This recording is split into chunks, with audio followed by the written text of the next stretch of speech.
Sebanyak 2 bus berisikan anggota polisi dari Satuan Sabahara Polda Kepri menggeruduk sebuah bangunan di kawasan Simpangkara, Batam Center. Penggerebekan dilakukan terhadap puluhan WNA asal Cina di Batam oleh Polda Kepri dan Interpol. Penggerebekan yang dilakukan pada Selasa 29 Agustus 2023 sekitar pukul 15.30 waktu Indonesia bagian Barat. Penggerebekan ini dilakukan sejak sore hingga malam hari. Dalam kegiatan tersebut, Interpol dari Mabes Polri juga ikut turun ke lapangan melakukan pengecekan langsung penangkapan tersebut.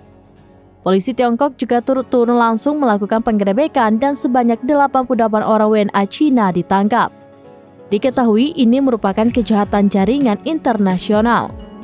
2 dari 88 TKA asal Cina yang digerebek di kawasan Kara Industrial Park Batam Center diangkut ke Polda sebagai saksi. 2 TKA asal Cina yang dibawa, 1 diantaranya adalah perempuan. Anggota dari Ditreskrim Sus yang membawa 2 orang TKA asal Cina tersebut mengungkapkan keduanya dibawa untuk melengkapi berkas penyidikan.